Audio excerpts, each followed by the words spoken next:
दोस्तों computer basic course का ये वीडियो नंबर 11 है, जिसमें आज हम कंप्यूटर बेसिक कोर्स के ही बारे में बताने वाला हूं। जो कि इस वीडियो में हम बताएंगे, जो भी बताएंगे वो बहुत इम्पोर्टेंट होगा। तो अगर आप भी कंप्यूटर शुरू से सीखना चाहते हैं या सीख रहे हैं तो आपके लिए ये वीडियो जो वेरी इंपॉर्टेंट वीडियो है। तो आप वीडियो को पूरा देखें और शुरू से लेकर लास्ट तक देखें। तो हेलो दोस्तों, नमस्कार। मेरा नाम रोशन और आप देख रहे हैं कंप्यूटर स्मार्ट क्लासेस। दोस्तों अभी तक आप अगर इस वीडियो को अभी तक एक लाइक नहीं किए हैं तो जरूर एक लाइक जरूर कर दीजिए और अपने दोस्तों के साथ ज्यादा से ज्यादा शेयर कीजिए। अभी तक अगर नहीं किए हैं तो जरूर शेयर कीजिए ताकि उनको भी कंप्यूटर का नॉलेज या ज्ञान हो सके। और दोस्तों अगर आप मेरे चैनल पे नए हैं, पहली बार हैं, तो मेरे चैनल को आप सब्सक्राइब करके बेल आइकन घंटी को जरूर दबा लीजिए। भी हम डालेंगे सबसे पहले नोटिफिकेशन आपके पास ही आएगा। तो दोस्तों आज हम इस वीडियो में जो बात करने वाला है, सबसे पहले हम बात करेंगे कि जो सीपीयू होता है मेरे कंप्यूटर का या लैपटॉप जो होता है, उसमें जो मेरा मेमोरी कार्ड जो लगा रहता है वो मेमोरी कार्ड क्या होता है, इसके बारे में पूरी आपको फुल डिटेल में जानकारी दूंगा। जो कि हम इसमें सब टाइपिंग करके इस प्रकार से रखें और आपको सारा जानकारी हम स्टेप बाय स्टेप देंगे। तो आप लोग मेरे वीडियो में बने रहें और शुरू से लेके अंत तक इस वीडियो को जरूर देखें। तो चलिए हम वीडियो को स्टार्ट करते हैं और सबसे पहले हम आपको जानकारी देते हैं कि मेमोरी कार्ड क्या है। तो दोस्तों आपकी जानकारी के लिए बता दूं कि मेमोरी कार्ड यह कंप्यूटर का स्टोरेज यूनिट है। यह कंप्यूटर का महत्वपूर्ण हिस्सा होता है। इसमें हम डाटा को, प्रोग्राम आदि को स्टोर करके रखते हैं। इसको नापने की साइज जो होती है या आधार आप बोल सकते हैं, इसका यूनिट जो होता है, जैसे कि बाइट में आप नाप सकते हैं, इसको किलो बाइट में भी नाप सकते हैं, जैसे इसको मेगा बाइट में भी आप नाप सकते हैं और इसको जीगा बाइट एवं टेरा बाइट में भी इसको नाप सकते हैं। इसमें सबसे छोटी यूनिट जो होता है इसमें बाइट होता है एवं सबसे बड़ी यूनिट जो होता है इसमें टेरा बाइट होती है। दोस्तों अब बात करते हैं कि मेमोरी कार्ड कितने प्रकार की होती है। मेरे कंप्यूटर या सीपीयू के अंदर जो लगा रहता है वो मेमोरी कार्ड जो कितने प्रकार की होती है। तो आपकी जानकारी के लिए दोस्तों बता दूं कि मेमोरी कार्ड जो होता है दो प्रकार का होता है। एक होता है प्राइमरी मेमोरी और दूसरा होता है सेकेंडरी मेमोरी। जो कि प्राइमरी मेमोरी जो होता है इसके भी कई भाग होते हैं। जैसे हम आपके जानकारी के लिए बता दूं कि इस प्राइमरी मेमोरी का जो मेन मेमोरी भी कहा जा सकता है और यह दो प्रकार की होती है। जैसे कि प्राइमरी मेमोरी है, इसका भी दो प्रकार होता है। जो कि मेरा प्रकार है ये है पहला प्रकार जो है ए रैम और दूसरा होता है रोम। जो कि ये दो भाग में होता है। प्राइमरी मेमोरी जो है मेरा दो प्रकार का होता है, एक होता है रैम और दूसरा होता है रोम। दोस्तों अब बात कर लेते हैं जो प्राइमरी मेमोरी का जो मेरा दो भाग होता है, उसमें जो पहला है आपका रैम, वो इसको हम रैंडम एक्सेस मेमोरी कहते हैं। जो कि इसका रैम का फुल फॉर्म है रैंडम एक्सेस मेमोरी। इसको कंप्यूटर की प्रमुख मैन मेमोरी भी कहा जाता है। यह अस्थायी मेमोरी भी होता है, अर्थात इसमें स्टोर डाटा कंप्यूटर बंद होने पर डिलीट हो जाती है। जो कि हम जो भी डाटा के इसमें हम स्टोरेज करके रखते हैं या जो भी प्रोजेक्ट या प्रोग्राम पे अगर हम काम करते हैं तो मेरा जो रैम मेमोरी होता है उसको हम स्टोरेज करके वो मेरा रैम मेमोरी जो है रखता है।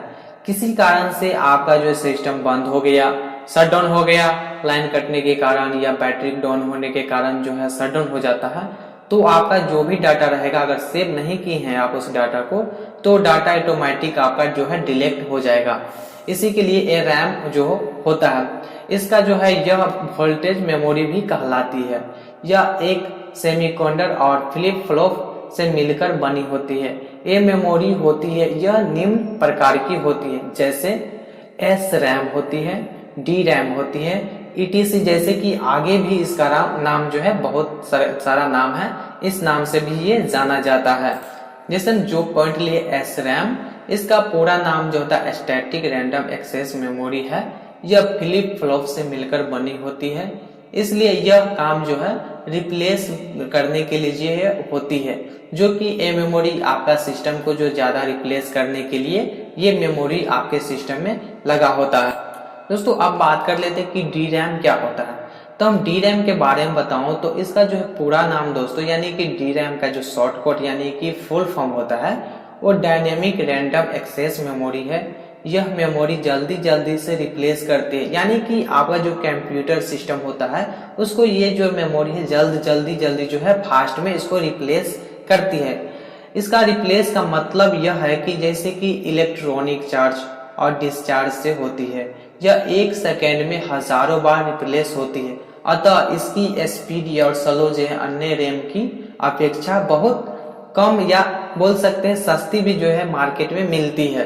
तो ये जो रैम होती है, डी रैम जो होती है आपको दोस्तों, ये काम में आता है, कब काम में आता है, जब आपका कंप्यूटर या लैपटॉप, जैसे लैपटॉप आप किसी चार्ज में लगा के आप काम करते हैं, उसमें इलेक्ट्रॉनिक चार्ज देते हैं जैसे कि चार्ज करते हैं, या डिस्चार्ज होने के जैसे कंडीशन आ जाता है, उस कंडीशन में सिस्टम जो आपको रिप्लेस होने लगता है और ये जल्दी जल्दी फास्ट में इसको रिप्लेस करके हजारों बार, यानी कि आप बोल सकते हैं जो रिप्लेस करता है 1 सेकेंडों में। ठीक है, बात करते हैं दोस्तों कि जो कि हम रैम मेमोरी के बता दिए। अब बात करते हैं रोम, जो कि प्राइमरी मेमोरी का 2 भाग होता है, रैम और रोम। तो हम रैम के बारे में जानकारी दे चुके हैं, बात करते हैं रोम के बारे में।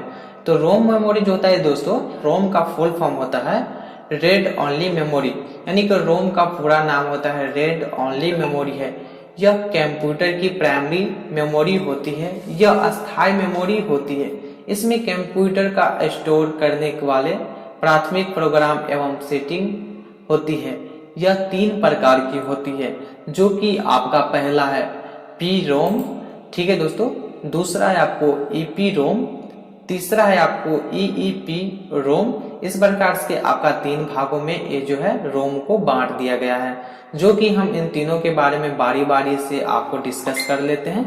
चलिए हम डिस्कस करते हैं नीचे, जो कि दोस्तों आपको जो है पी रोम, इसका पूरा नाम होता है प्रोग्रामेबल रीड ओनली मेमोरी। यह इस चिप में एक बार प्रोग्राम स्टोर किया जा सकता है। यदि प्रोग्राम त्रुटि या एरर होने पर इसमें कोई सुधार नहीं किया जा सकता है।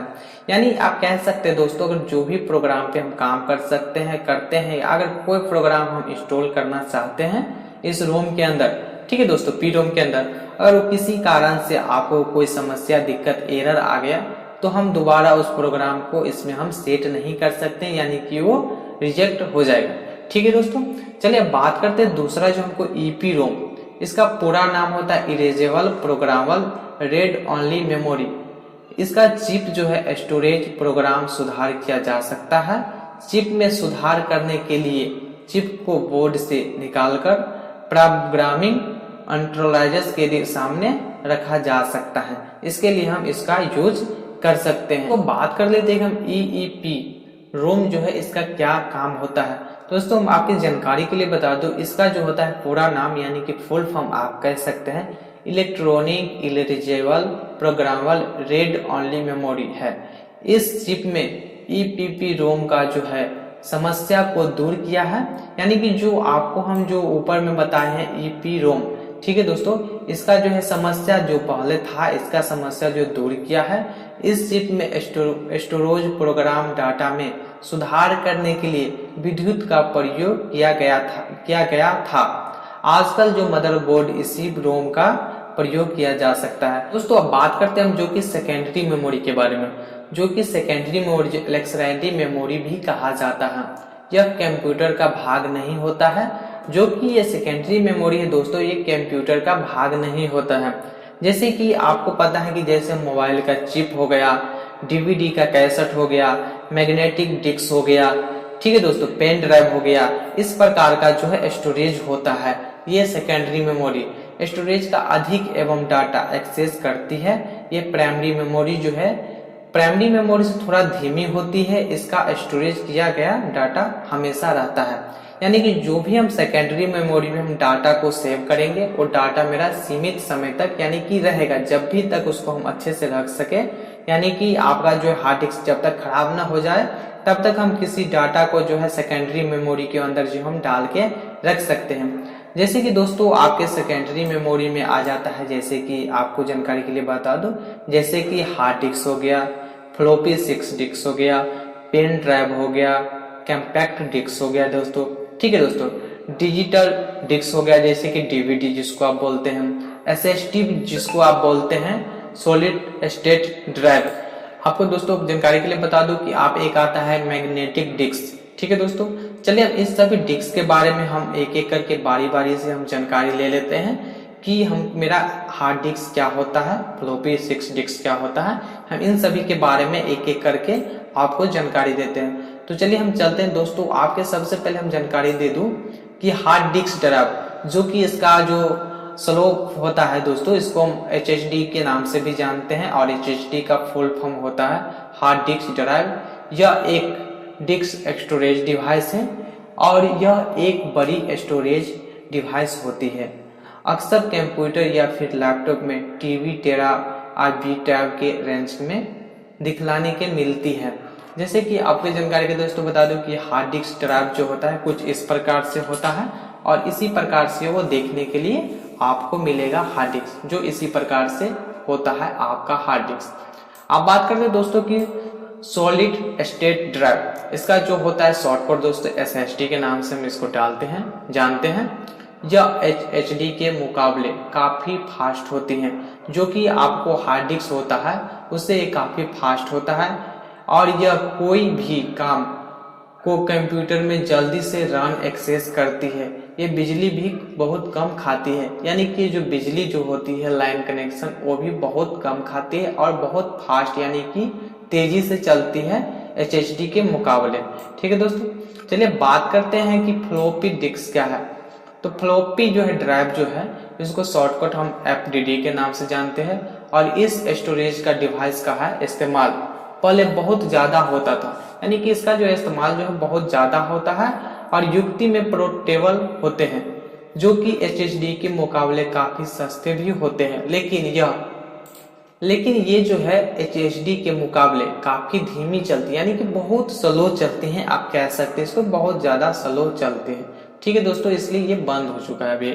चलिए बात करते हैं कि मैग्नेटिक डिस्क जो होता है कि बहुत ज्यादा डाटा को स्टोरेज करने की क्षमता होती है और ये कंप्यूटर में रखे गए सभी प्रकारों के डाटा को धीरे धीरे एक्सेस कर सकता है। ये इसी प्रकार से देखने के लिए आपको मैग्नेटिक डिस्क जो है मिल जाएगी, जो कि इसी प्रकार के होता है। चलिए दोस्तों बात करते हैं कि आपको जो CD, जो कि आप CD देखते होइएगा, जो पिक्चर आता है CD में वो आप डाल के किसी कंप्यूटर में या टीवी पे आप जैसे देखते होइएगा इस प्रकार से कैसेट की तरह आता है, जो कि हम कॉम्पैक्ट डिस्क भी बोलते हैं, जो कि CD का फुल फॉर्म कॉम्पैक्ट डिस्क होता है और इसमें डाटा को जो है स्टोर करने की क्षमता ज्यादा नहीं होती, यानी कि जो भी डाटा हम क्षमता इसमें जो होता है स्टोरेज डाटा सेव करने का, इसमें 700 MB ही होता है, यानी कि इसको बहुत कम MB में इसको हम सेव करके रख सकते हैं। इतना ही MB के अंदर हम इसमें डाटा को सेव कर सकते हैं, यानी कि बहुत कम है। उसके बाद दोस्तों टेक्नोलॉजी के बढ़ते हुए कारण के बाद आप आ गया है DVD, जो कि आपको DVD इस प्रकार से है, जो कि हम DVD को जो है फुल फॉर्म बोलते हैं डिजिटल वेरिएंट डिस्क होता है और ये इसमें डाटा को स्टोरेज करने की क्षमता बहुत ज्यादा होता है, यानी कि 4.7 GB तक इसको हम एक ही सिंगल डिस्क में होता है और इतना डाटा हम सेव कर सकते हैं एक DVD कैसेट में। ठीक है दोस्तों, जो कि CD के कैसेट के मुकाबले बहुत ज्यादा होता है। दोस्तों बात करते हैं पेन ड्राइव के बारे में, जो कि हम लोग इसको USB फ्लैश ड्राइव के भी नाम से भी जानते हैं। ज्यादातर डेटा को स्टोरेज करने के लिए और एक डिवाइस से दूसरे डिवाइस में ट्रांसफर करने के लिए इसको हम इस्तेमाल करते हैं जाती है। ठीक है दोस्तों, इसको ज्यादातर इस्तेमाल की जाती है। मार्केट में ये 2 GB से लेकर आपको 128 GB तक पेन ड्राइव आसानी से उपलब्ध रहती है, जो कि आपको उचित मूल्य पे मिल जाती है मार्केट में। तो इसी को हम पेन ड्राइव कहते हैं और ज्यादातर मिलता है, आपको मार्केट में ले सकते हैं, आसानी से आप खरीद सकते हैं। दोस्तों तो आज इस वीडियो में हम यहीं तक बताने वाले हैं। ठीक है दोस्तों, अगर आपको ये वीडियो अच्छा लगा हो तो आप वीडियो को एक लाइक जरूर कीजिएगा और अपने दोस्तों के साथ ज्यादा से ज्यादा शेयर जरूर कीजिएगा। और अभी तक आप मेरे चैनल को सब्सक्राइब नहीं किए हैं तो प्लीज सब्सक्राइब करके और बेल आइकन घंटी को जरूर दबा लीजिएगा, ताकि हम जो भी वीडियो नेक्स्ट डालेंगे सबसे पहले नोटिफिकेशन आपके पास ही आएगा। तो चलिए दोस्तों मिलते हैं अगले वीडियो में, तब तक के लिए नमस्कार।